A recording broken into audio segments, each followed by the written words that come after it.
رب العالمين الرحمن الرحيم مالك يوم الدين إياك نعبد وإياك نستعين اهدنا الصراط المستقيم صراط الذين أنعمت عليهم غير المغضوب عليهم ولا الضالين آمين اللهم صل على سيدنا محمد الفاتح لما أغلق والخاتم لما سبق ناصر الحق بالحق والهادي إلى صراطك المستقيم وعلى آله حق قدره ومقداره العظيم. Aujourd'hui, c'est le 47e audio dédié aux Sahaba radiallahu anhum wa ardahum. Et l'audio d'aujourd'hui est toujours dans la continuité de ceux des semaines précédentes, à savoir parler des tantes et des oncles de Sayyidina Nabi sallallahu alayhi wa sallam, ainsi que de certaines de ses cousines et certains de ses cousins. Ça fait plusieurs semaines déjà que je fais ce récapitulatif que vous devez connaître maintenant par cœur.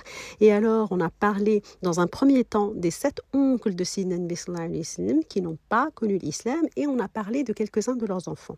On a mentionné le fait que seuls 4 des oncles de Sayyidina Nabi sallallahu alayhi wa sallam ont connu l'islam, et nous avons parlé en détail de Sayyidina Hamza radiallahu anhu et de Sayyidina al-Abbas radiallahu anhu comme étant les 2 oncles qui ont connu l'islam et qui étaient musulmans. Et l'audio de la semaine dernière avait pour but de parler de Sayyidina al-Abbas radiallahu anhu et de sa femme Lalla al-Fadl radiallahu anha. Ce que je vous propose aujourd'hui, c'est de rester dans le foyer de Sayyidina al-Abbas radiallahu anhu, et ce coup-ci de parler de quelques-uns de ses enfants. Et je pense que vous me voyez venir avec mes gros sabots. Le but du jeu à un moment donné, Bayt Qasid, c'est de parler de Sayyidina Abdullah ibn al-Abbas radiallahu anhu. Seulement voilà, je vais faire durer un tout petit peu, un tantinet le suspense, et je vous suggère de parler de quelques-uns des frères de Sayyidina Abdullah ibn al-Abbas radiallahu anhu avant de parler de Sayyidina Abdullah ibn al-Abbas radiallahu anhu himself. Et de ce fait, l'audio de ce jour ne va pas être un long audio, ça va être un mini audio, histoire de couvrir les quelques frères dont on veut parler, des frères de Sayyidina Abdullah ibn Abbas radiallahu anhu, et commencer l'audio de la semaine prochaine, Inch'Allah, pour parler entièrement et totalement de Sayyidina Abdullah ibn Abbas radiallahu anhu. Alors, ce qu'il faut savoir, c'est que les enfants les plus connus de Sayyidina Abbas radiallahu anhu sont issus de son union avec Lalla al-Fadl radiallahu anha. Et on va commencer avec le fils aîné de Sayyidina al-Abbas radiallahu anhu et de Lalla al-Fadl radiallahu anha. Et à votre avis, comment s'appelle-t-il? Est-ce que vous y êtes? Eh bien oui, le fils de Lalla al-Fadl et de Sayyidina al-Abbas radiallahu anhu ne peut s'appeler que Al-Fadl.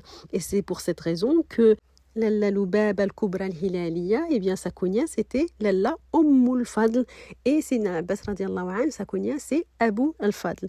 Il n'y a pas vraiment beaucoup de choses à raconter concernant al-Fadl. Pourquoi ça? Eh bien parce qu'il était avec ses parents à Mecca jusqu'à Fath Mecca. Et ce n'est qu'après qu'il s'est installé à Médina, donc en gros de la 8e année de l'Hijra jusqu'au décès de Sayyidina Nabi sallallahu alayhi wa sallam, soit la 11e année de l'Hijra. Ce que je veux dire, c'est que Al-Fadl, il n'a pu côtoyer vraiment Sayyidina Nabi sallallahu alayhi wa sallam que pendant ce laps de temps entre la 8e et la 11e année de l'Hijra. En revanche, ce qu'on peut dire à propos de Al-Fadl, c'est que c'est lui qui a accompagné Sayyidina Nabi sallallahu alayhi wa sallam sur le dos de l'animal de Sayyidina Nabi sallallahu alayhi wa sallam lors de la Hajjat al-Wada'. Et de ce fait, Al-Fadl a été en mesure de raconter des hadiths concernant le Hajj. Pourquoi ça? Parce qu'il a vécu le Hajj avec Sayyidina Nabi sallallahu alayhi wa sallam. Il a vécu le Hajjat al-Wada' et tout de même, il a été en première loge en compagnie de Sayyidina Nabi sallallahu alayhi wa sallam, ce qui lui a permis de raconter ces hadiths. À part cet événement, vraiment rien de notoire à raconter concernant Al-Fadl. Il y a plusieurs versions concernant son décès, le lieu de son décès et l'année de son décès. La version qui est la plus répandue, c'est qu'il soit mort 2 ans après le décès de Sayyidina Nabi sallallahu alayhi wa sallam lors de la bataille de Ajnadayn, donc quelque part en Cham. Et il y en a qui disent qu'il est mort lors de la peste de Ta'un Amwas. Le second fils de Sayyidina Abbas radiallahu anhu n'est autre que Sayyidina Abdullah ibn al-Abbas radiallahu anhu. Seulement, comme j'avais mentionné tout à l'heure, je vous propose de mettre de côté Sayyidina Abdullah ibn al-Abbas radiallahu anhu pour le moment, pour lui dédier un audio à lui tout seul. Le troisième fils de Sayyidina Abdullah ibn al-Abbas radiallahu anhu s'appelle Ubaydullah ibn al-Abbas, qui était plus jeune que Sayyidina Abdullah ibn al-Abbas d'une année. Ce qui veut dire qu'au décès de Sayyidina Nabi sallallahu alayhi wa sallam, il devait avoir 12 ans à peu près par là. C'est-à-dire qu'il était assez âgé pour pouvoir raconter quelques hadiths. À l'âge adulte, Sidna Ubaydullah radiallahu anhu est devenu un businessman accompli, très riche, et il était connu pour être parmi les plus généreux de Banu Hashim. Dans les tabaqat de Banu Sa'ad, quand on parlait des enfants de Sidna al-Abbas radiallahu anhu, il est mentionné ce qui suit. أوسعهم عبد الله علما وأوسعهم عبيد الله تعاما. Ce qui veut dire que Sidna Abdullah ibn Abbas radiallahu anhu était connu pour son savoir et Sidna Ubaydullah radiallahu anhu était connu pour sa générosité. Il est raconté que Sidna Ubaydullah radiallahu anhu sacrifiait tous les jours que Dieu fait un chameau pour distribuer à ceux qui étaient dans le besoin. C'est un montant extrêmement conséquent que de sacrifier un chameau par jour. C'est une fortune. Et un jour, Sidna Abdullah ibn Abbas radiallahu anhu va s'adresser à son jeune frère en lui disant « Franchement, tu ne devrais pas faire ça. Un chameau par jour, c'est quand même énorme. » Alors Sayyidina Ubaydullah radiallahu anhu était en quelque sorte dans un dilemme. En même temps, il veut écouter son frère aîné et ne pas sacrifier un chameau par jour, mais néanmoins, il veut continuer à nourrir ceux qui sont dans le besoin. Et vous savez ce qu'il va faire? Écoutez ce qu'il va faire. Il va en effet arrêter de sacrifier un chameau par jour pour faire plaisir à son frère, et au lieu de cela, il va commencer à sacrifier 2 chameaux par jour pour continuer à se faire plaisir à lui-même, c'est-à-dire continuer à nourrir son prochain. Il y en a même qui disent à propos du foyer de Sayyidina Abdullah ibn Abbas radiallahu anhu que ce foyer a été béni d'avoir plusieurs choses, d'avoir la beauté, le jamal, d'avoir le savoir, le ilm, et d'avoir la générosité, le karam. Et donc celui qui veut voir la beauté, qui veut voir le jamal, eh bien qu'il jette un œil sur Sayyidina al-Fadl radiallahu anhu. Et celui qui veut voir le savoir, l'ilm, eh bien qu'il jette un œil sur Sayyidina Abdullah ibn Abbas radiallahu anhu. Et celui qui veut voir la générosité, al-karam, eh bien qu'il jette un œil sur Sayyidina Ubaydullah radiallahu anhu. Ibn Kathir raconte qu'un jour, Sayyidina Ubaydullah radiallahu anhu était en train de rentrer d'un voyage d'affaires avec son roulam, avec son servant, quand il voit au loin une tente, la tente d'un bédouin. Sayyidina Ubaydullah radiallahu anhu va se présenter donc chez ce bédouin.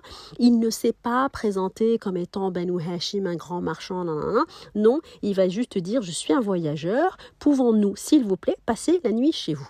Le bédouin a tout de suite dit oui. Il n'a pas reconnu Sayyidina Ubaydullah radiallahu anhu, mais il voyait bien que ce n'était pas n'importe quel voyageur. Il va donc voir son épouse en disant « Nous avons un invité de marque, un invité noble pour le dîner. Qu'avons-nous à offrir ?» Et l'épouse va répondre tout de suite « Je veux bien, mais nous n'avons rien à offrir. » L'époux, le bédouin, insiste. Nous n'avons rien. L'épouse répond, ouais, nous n'avons rien. Elle va néanmoins rajouter, nous n'avons plus qu'une chèvre et tu sais pertinemment à quel point notre fille est attachée à cette chèvre. L'époux répond, mais on n'a pas le choix, il faut nourrir notre invité. Et donc, notre chèvre va devoir y passer. Washouf d'aba, karam daif, chouf, l'hospitalité dans toute sa splendeur. Ce qu'il y a, c'est que Sayyidina Ubaydullah radiallahu anhu va capter cette conversation entre son hôte et son épouse, et donc le dîner fut servi, enfin la chèvre fut servie, et ils vont dîner avec le bédouin. Le lendemain matin, Sayyidina Ubaydullah radiallahu anhu va demander à son servant « Combien d'argent nous reste-t-il » Ce dernier répond « Il doit nous rester genre 500 dinars » et Sayyidina Ubaydullah radiallahu anhu va demander à son roulam, à son servant, de donner toute la somme au bédouin. Le servant n'en revient pas, il rétorque au maître, ce bédouin t'a offert une chèvre, ok, seulement cette chèvre elle doit valoir quoi, 2 dinars, 3 dinars à tout casser, et toi tu lui donnes les 500 dinars, donne-en juste quelques dinars, le bédouin va être très content. Et Sayyidina Ubaydullah radiallahu anhu répond, ne réalises-tu pas que ce bédouin a été nettement plus généreux que nous? Ce bédouin nous a offert tout ce qu'il possède. Sa chèvre, c'était tout ce qui lui restait, tout ce qu'il possédait. Et moi, je ne lui donne qu'une fraction de ce que je possède. Rappelons que Sayyidina Ubaydullah radiallahu anhu était extrêmement riche, donc donner 500 dinars, pour lui, ça représentait uniquement une fraction. Et ça c'est le karam de Sayyidina Ubaydullah radiallahu anhu. Il a tenu à donner au bédouin les 500 dinars, car pour lui, l'homme en question, le bédouin, a fait un effort incommensurable en donnant la chèvre, en donnant tout ce qu'il possède. Il est raconté que Sayyidina Ubaydullah radiallahu anhu a vécu une longue vie, il a vécu jusqu'au règne des Umayyadees. L'autre fils de Sayyidina al-Abbas radiallahu anhu et de Lalla al-Fadl radiallahu anha qu'on va mentionner ici, c'est Qutham. Bien évidemment, il y en a d'autres d'enfants de Sidna al-Abbas radiallahu anhu, mais on ne va pas tous les passer en revue. Alors je vais faire appel à votre mémoire, et là j'avoue c'est très pointu. On a déjà parlé de Sidna Qutham radiallahu anhu à un moment donné lors des précédents audios, mais j'avoue que c'était très rapidement, juste pour rafraîchir votre mémoire. Qutham, ainsi que son frère Al-Fadl, faisaient partie de ceux qui ont participé au Rasoul de Sayyidina Nabi sallallahu alayhi wa sallam. Alors qui était là? Il y avait Sayyidina Al-Abbas radiallahu anhu, il y avait Sayyidina Ali radiallahu anhu, et il y avait Sayyidina Qutham et Al-Fadl radiallahu anhuma, plus le Ghulam, le servant de Sayyidina Nabi sallallahu alayhi wa sallam qui s'appelait Shukran. Et Qutham était très jeune, il devait avoir moins de 10 ans, il est raconté qu'il avait à peu près 8 ans. Il est raconté que Qutham était celui qui ressemblait le plus à Sayyidina Nabi sallallahu alayhi wa sallam parmi les enfants de Sayyidina Al-Abbas radiallahu anhu. Et si on récapitulait ceux qui ressemblaient le plus à Sayyidina Nabi sallallahu alayhi wa sallam de Banu Hashim, ce coup-ci, non pas que des enfants de Sayyidina Al-Abbas radiallahu anhu, eh bien à votre avis, qui est celui qui ressemble le plus physiquement à Sayyidina Nabi sallallahu alayhi wa sallam? Essayez de deviner, je pense que la réponse elle est assez straightforward. Eh bien, celui qui ressemble le plus à Sayyidina Nabi sallallahu alayhi wa sallam n'est autre que Sayyidina Al-Hassan radiallahu anhu, son petit-fils. Apparemment, c'était limite copie conforme. Celui qui ressemble le plus en second lieu à Sayyidina Nabi sallallahu alayhi wa sallam, c'était Sayyidina Ja'far radiallahu anhu, son cousin. La troisième personne qui ressemble le plus apparemment à Sayyidina Nabi sallallahu alayhi wa sallam, c'est Sayyidina Qutham radiallahu anhu. Et ensuite vient en quatrième lieu Abu Sufyan, le fils de Al-Harith ibn Abd al-Muttalib. Et je pense qu'on en a parlé très brièvement quand on a fait les premiers audios concernant les cousins de Sayyidina Nabi sallallahu alayhi wa sallam. Un fait intéressant concernant les enfants de Sayyidina Al-Abbas radiallahu anhu et de la Al-Fadl radiallahu anha, les historiens racontent que rares sont les foyers où les membres de ce foyer sont enterrés aux 4 coins de la planète de la sorte, ce qui reflète vraiment à quel point l'islam s'était répandu à l'époque. Ils sont tous nés à Mecca, aucun d'eux n'est enterré à Mecca. Et allons les passer en revue. Sayyidina Al-Fadl radiallahu anhu est mort très probablement lors de la bataille de l'Ajnadayn, donc il est mort à Sham, vers Jérusalem. Sayyidina Abdullah ibn al-Abbas radiallahu anhu est enterré à Taïf. Sayyidina Ubaydullah radiallahu anhu, il est enterré à Yémen. Sayyidina Qutham radiallahu anhu, lui, il est mort à Samarkand, en Ouzbékistan. Abdurrahman est mort en Syrie et Ma'bad est mort vers la Libye. En gros, en dessinant une carte des lieux de sépulture des fils de Sayyidina Abdullah ibn Abbas radiallahu anhu, on a une idée, plus ou moins, de l'empire des musulmans à l'époque, from Sham to Yemen, from Syria to Samarkand, subhanallah. C'est ainsi que je vais clore la partie qui est dédiée aux enfants de Sayyidina Al-Abbas radiallahu anhu, à l'exception bien évidemment de Sayyidina Abdullah ibn Abbas radiallahu anhu, que je souhaite couvrir, Inch'Allah, dans un audio à part. Je souhaite néanmoins ouvrir une mini-parenthèse concernant les Abbasides, Banu Abbas, qui est une dynastie qui a régné de l'an 750 jusqu'en 1258, soit près de 500 années de règne. Et pourquoi je parle d'eux? Pourquoi je parle des Banu Abbas, des Abbasides?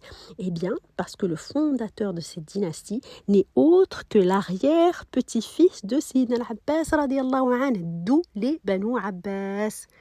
Et le nom de ce fondateur, c'est Abu al-Abbas Abdullah al-Saffah, Ibn Muhammad al-Imam, Ibn Ali al-Sajjad, Ibn Abdullah al-Habr, Ibn al-Abbas, Ibn Abd al-Muttalib. Donc c'est vraiment l'arrière-petit-fils de Sayyidina al-Abbas radiallahu anhu. Ce Saffah est mort et puis son frère va lui succéder, son frère du nom de Al-Mansour.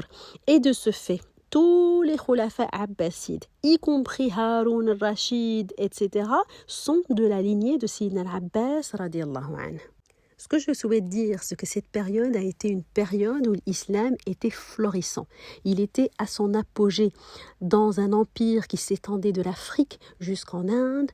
Sous le règne des Abbasides, les villes se développent, l'industrie connaît un essor, les arts et les lettres sont à leur apogée. C'est là où on connaît les 1001 nuits, Elf Lila ou Lila. Les musulmans ont une maîtrise du trafic par voie terrestre grâce aux caravanes et ils ont une maîtrise du trafic par voie maritime également. À ce moment-là de l'histoire, les sciences également connaissent un vrai essor. La chimie, la biologie, les maths, l'astronomie, la médecine, la philosophie et j'en passe. On parlait des villes qui se développaient. Eh bien, la ville de Bagdad, c'était une des plus belles villes du monde, car les Abbassides ont longuement régné à partir de l'Irak.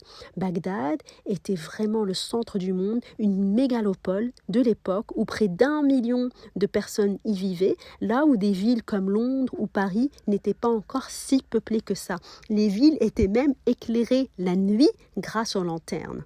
Et Bagdad était de par son emplacement géographique sur les rives du Tigre, Dejla, et à une 50aine kilomètres de l'Euphrate, Al-Forat, et donc elle était quelque part à la croisée des mondes.